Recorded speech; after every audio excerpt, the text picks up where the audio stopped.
Sim. Ela é Blindado lá. blindado, né? Realmente é um país Tem que como a gente tirar não... o efeito do imunizante do seu corpo? Nossa, Tem algumas pessoas que estão essa falando pergunta isso. que mais me fazem, mas infelizmente eu perco o paciente por isso, mas não posso fazer nada, porque eu não vou ficar enganando o paciente, né? Você acha que é enganação, então, quem tá O prometendo tal do isso aí? detox é enganação. Não tem detox para imunizante. O imunizante entrou em você, ele produz um efeito imunológico, um efeito inflamatório, um efeito químico, bioquímico, que não pode ser desfeito. O que tem é você detectar sequelas desse imunizante e tratar. Cada uma delas. E o principal efeito que esses imunizantes fazem na pessoa é uma síndrome de inflamação crônica, que leva as pessoas a um quadro de síndrome de fadiga crônica,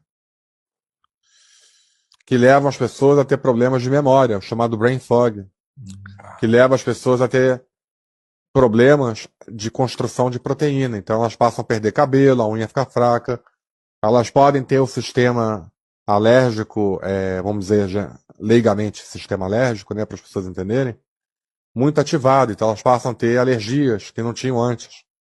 Elas podem começar a desenvolver doenças autoimunes que antes não estavam desenvolvidas nelas. O gatilho, porque toda doença ela é uma junção de uma predisposição genética sua com um gatilho ambiental. Uhum. Exato. É raro uma doença que só por ser genética em si já produz a doença e você está ferrado. São poucas, né? Na maioria dos casos, você tem uma predisposição e o ambiente faz o resto. E o que eu costumo falar para todo mundo é que a Covid ela piora o que há de pior em você. Pela inflamação que ela gera. Então, se você tem predisposição para depressão, a gente viu muita gente evoluindo com quadros depressivos severos, aumento de suicídio. Se você tem predisposição para infarto, aumenta o risco de se infartar. Se você tem predisposição para ter uma doença cancerígena, aumenta o risco. Se você tem predisposição para uma doença demencial, aumenta o risco. Se você tem predisposição para diabetes, então predisposição para psoríase. Caramba. Né? A pré-diabetes foi uma que ela explorou bem, né? Isso. Acho que quase todo mundo durante um período ficava, né, pré-diabético ali. Principalmente os que tomavam corticoide. Né? Um dos efeitos do corticoide é aumentar muito a glicemia. Mas a diferença é que esses imunizantes, que eram para proteger a gente do vírus, eles causam uma inflamação tão severa na pessoa que eles acabam trazendo esses sintomas crônicos para a pessoa também. Mas com o exame de sangue você não consegue ver essa inflamação depois, consegue? Não, são exames de sangue muito específicos que não tem no Brasil. Você tem que analisar as citoquinas. Ah, não tem. Não é um simples, vou ver o PCR ali, nada disso. Em nível celular.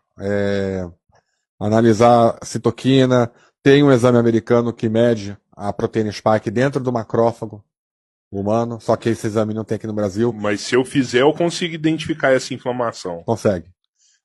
Aqui em São Paulo, até pouco tempo atrás, tinha um laboratório aqui americano que importava esse kit e eu fazia nos pacientes que conseguiam arcar com custo. Batata, tá ali. É muito caro o custo desses exames? Era R$1.700 na época o exame. Só que agora eles não estão mais fazendo. Mas também qual que é o benefício de você ver? É só pra você saber que você tá inflamado, assim, né? Tem alguns benefícios. Primeiro que o paciente vê. É muito difícil para um paciente aceitar. Tem que me cuidar. É muito difícil para um paciente aceitar que ele está doente, que ele está cansado, que ele não tem mais disposição para a vida, que chega depois do meio-dia a pilha dele acaba, que ele tem vontade de dormir, que ele não tem mais a mesma produção que ele tinha antes. Ele faz uma série de exames habituais e está tudo normal. E ali ele vê, caramba, eu não estou normal.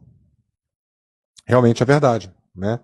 E aquilo dá um fôlego para o paciente se submeter a algum tipo de tratamento, que é sempre multidisciplinar, no sentido de não é só suplementação, medicação, exercício, rotina de sono, higiene do sono, né?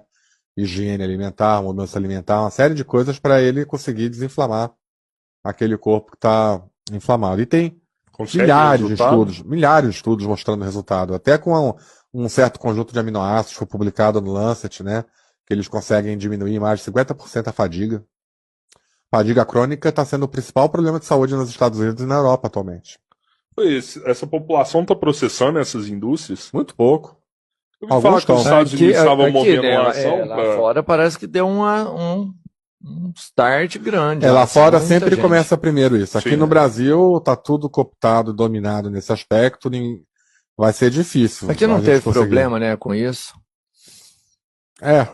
Você não pode nem falar, né? Aqui não teve. Você não pode nem falar que tá tendo esse problema. Então, o SUS não trata Covid crônica. E eu falo Covid crônica por uma questão de filtro de linguagem. O nome correto seria, até o Dr. Guilherme Peck, que cunhou esse termo, síndrome do pós-spike, que é a proteína usada para fazer os imunizantes e a proteína principal do vírus, que a gente tem como principal toxina, né? E a gente viu que, ao contrário do que a ciência fala, o imunizante ele pode gerar e agrava um pós-Covid, não necessariamente a Covid em si, né? E aí, a Omicron, ela é especialista nisso, né? Ela não ataca o pulmão, mas ela deixa a pessoa arrasada no fim do tratamento. E em muitos casos, ela evolui com pós-Covid. E aí a gente tem uma população há 2, 3 anos que não sabe o que tem, que não consegue mais raciocinar direito, que o cabelo está despencando, que está fraca, que mal acorda e já está cansada, que não tem um sono bom, que os exames estão normais e que os médicos estão dando remédios para depressão. Isso é nervoso, isso é fibromialgia, isso é depressão. Estão entupindo esses pacientes com remédios psiquiátricos e não é nada disso.